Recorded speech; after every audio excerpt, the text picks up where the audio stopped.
you ask for something, it will be given to you, right? It was a very strange idea, but I like that idea a lot, and I believe, in my experience, that has been true. If it was that I wanted what I was asking for, because that's the real issue, right? Because the question is, if you want something, what does it mean to want it? And what it means is to sacrifice whatever is necessary to get it, because otherwise you don't want it. And so there's an equation here, and I'm not claiming its ultimate accuracy, but the equation is something like, you don't want it unless you're willing to sacrifice for it. And if you don't want it, you're not going to get it, because you're scattered. But if you do want it and you make the proper sacrifices, then God only knows what might happen. And that's see, one of the things I really like about the existential philosophers is their emphasis on personal responsibility. You know, many of them had an emphasis on the role that people had in shaping their own destiny. For the existentialists, and I think this was a consequence of the religious substructure of philosophical thinking, it was self-evident that life was tragic and bitter. And fair enough, but that isn't where it ended. The next issue was, well, there are better and worse ways of dealing with that, and the better way of dealing with the fact that life is tragic and bitter is to posit the self you could be and live authentically in relationship to that. And then the next issue, and this is something Kierkegaard talked about, particularly when he talked about the necessity of being a knight of faith, is that the thing is, and this is, I think, part of life that's the intractable adventure. No one can take the adventure of life away from you. They can't do it with good advice, for example, because no one can demonstrate to you that if you straighten yourself out and aim at what you want and make the proper sacrifices, that your life will turn out in the manner that you might want it to turn out. It isn't in anyone else's purview to make that judgment. The only person that can possibly figure that out is you. It's something that can't be stolen from you. I would say it's your destiny. It's a destiny that cannot be stolen from you. And you can forego it. You can say, well, I'm not willing to put in the effort, because what if I fail? Well, first of all, if you don't put in the effort, you will fail, because life is hard. And it takes everything out of you to do it properly. So you will fail.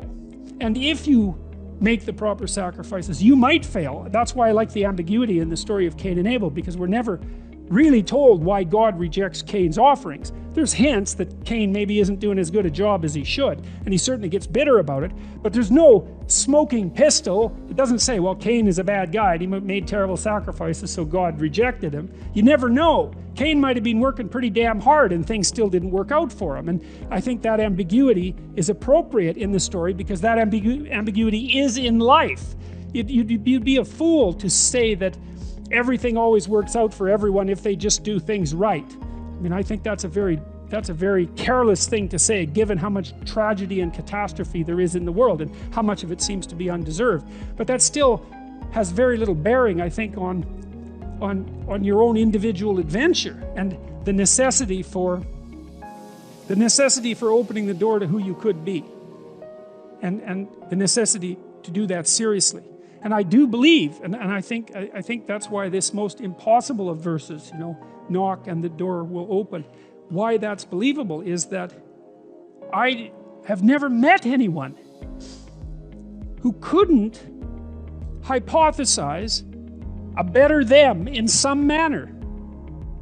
All they had to do was ask. It's like, well, how could you be better? It's like, well, here's 3 ways. It's like, it's no problem, right? You can think about that in no time flat. Maybe it's small ways, but you can almost always at least think of something stupid that you're doing that you could quit.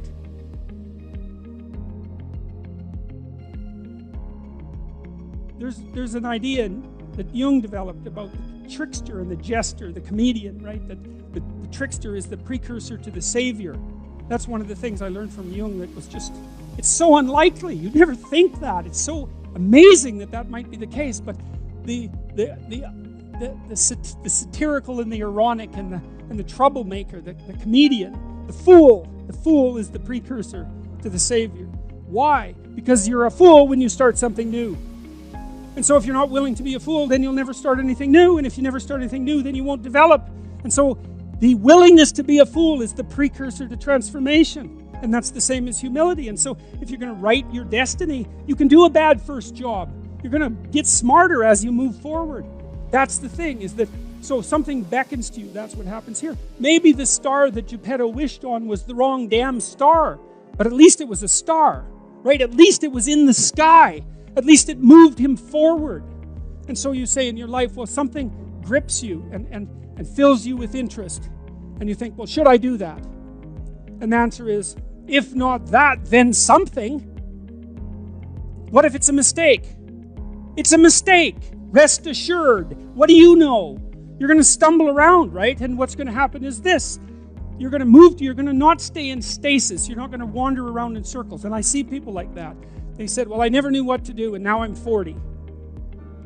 It's like, that's not so good. That's not so good. And you might say, well, and there is a literature too that suggests that people are a lot more unhappy when they look back on their lives about the things they didn't do than they are about the mistakes they made while they were doing things. And so that's really worth thinking about too, because there's redemptive mistakes. And a redemptive mistake would be a mistake that you make when you go out and try to do something. You think, okay, I'm going to try to do this. And you're not good at it. You make a bunch of mistakes. It's like, what's the consequence if you pay attention? You're not quite so stupid anymore. That's the thing, is you've been informed by the results of your errors. And so what happens is you follow the beacon, you follow the light.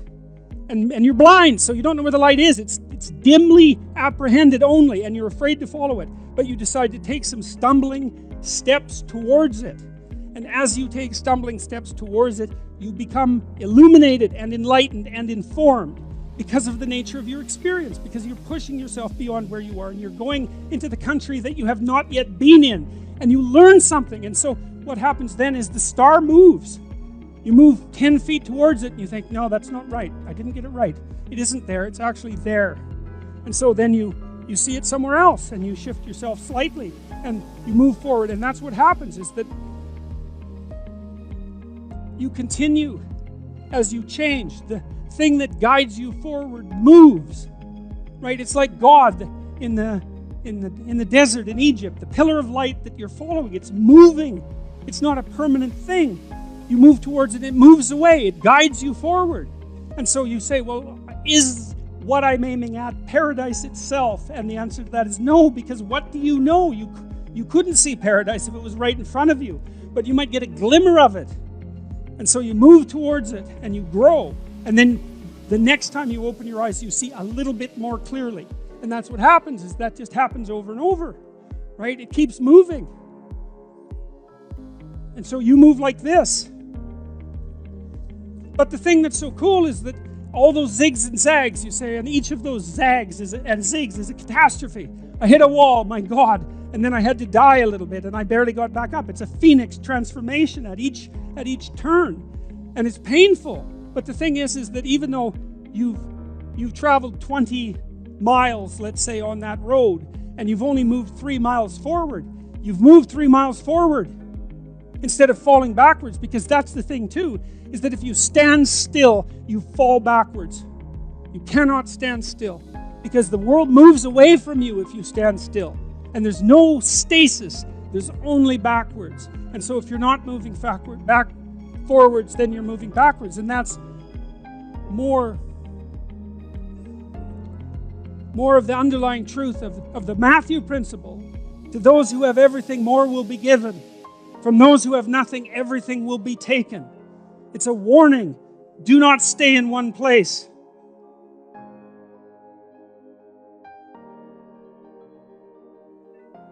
Well, as you zig and zag, maybe the cataclysm of each transformation starts to lessen. There's not so much of you that has to die with every mistake. And maybe you end up oriented at least reasonably properly. And if you were sensible, that would have been your trip. But it wasn't, right? It's that. And perhaps it's a lot worse than that. Perhaps there's no shortage of backtracking. But it doesn't matter, because as you stumble forward, you illuminate and inform yourself. And perhaps that's partly because the world is made of information. And if you encounter it and tangle with it, then it informs you, and then you become informed, and then you're in formation, and then you're ready.